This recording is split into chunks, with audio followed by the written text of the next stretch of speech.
नामदेव जी रोज जाते थे विठ्ठल का दर्शन करने और रोज प्रार्थना करते, मेरी मैया रोज भोजन बनाती है, आप कभी पाने के लिए आओ ना ठाकुर जी।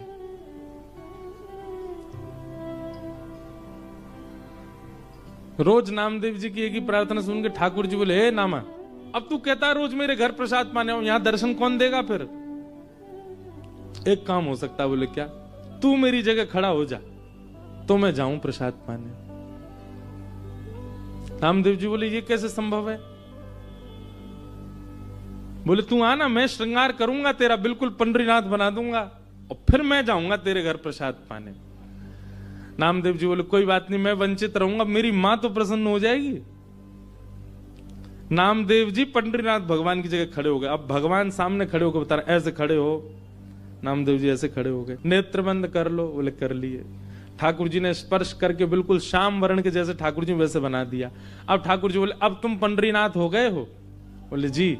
अब याद रखना 3:30 बजे सुबह काकड़ा आरती होगी, मंगला आरती, और काकड़ा आरती में ये पुजारी लोग बिल्कुल विचार नहीं करेंगे, ठंडे जल से नवाएंगे, ठिठरना नहीं। उसके बाद तुमको दूध से नवाएंगे, ठिठरना नहीं। नामदेव जी बोले, मुझे नहीं बनना पंडरीनाथ। बोले नहीं, अब तो तू खड़ा ही रहे यहीं पे, अब तेरे को भी तो पता चले मुझे क्या अनुभव होता है। और काकड़ा आरती में नियम होता है कि ठाकुर जी श्री पंडरीनाथ भगवान के मुंह पे मक्खन ऐसे रख देते हैं, मक्खन ऐसे चिपका देते हैं पूरा, और फिर उसके बाद आरती करते हैं ठाकुर जी की।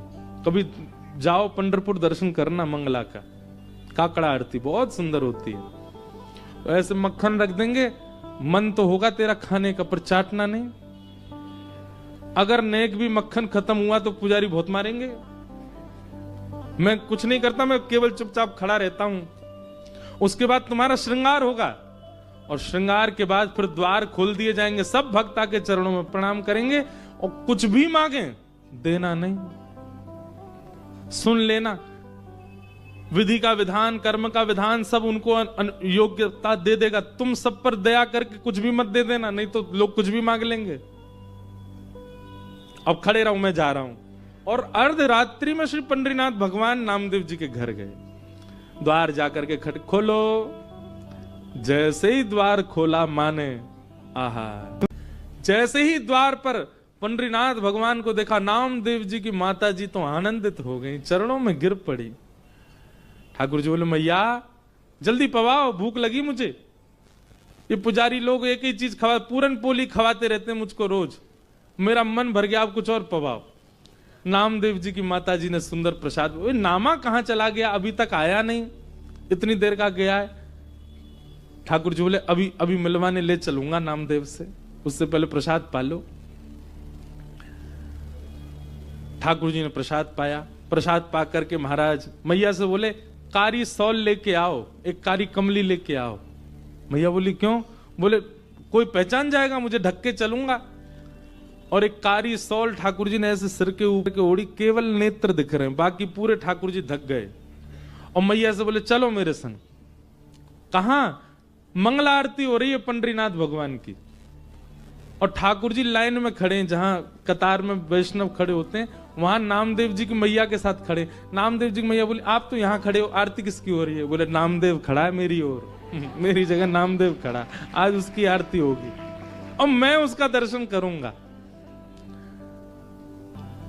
जैसे ही भीतर पहुंचे, श्री नामदेव जी की आरती चल रही है, पंडरीनाथ बन के खड़े हैं, और दूर दर्शनार्थियों में खड़े श्री पंडरीनाथ जी बलैया ले रहे हैं। आहा, मेरा नामा कितना प्यारा लग रहा है, कितना सुंदर लग रहा है मेरा नाम। जैसे ही ठाकुर जी पहुंचे गर्भगृह में, तो नामदेव जी ने नेत्र खोल के ठाकुर जी को देखा।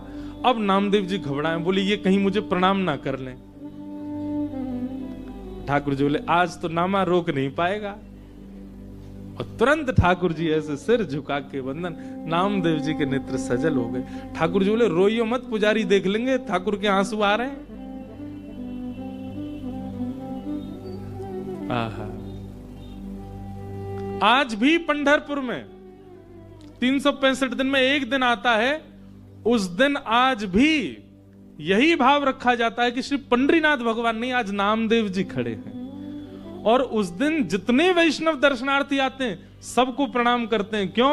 बोले इन वैष्णवों में कहीं ना कहीं पंडरीनाथ आए होंगे दर्शन करने के।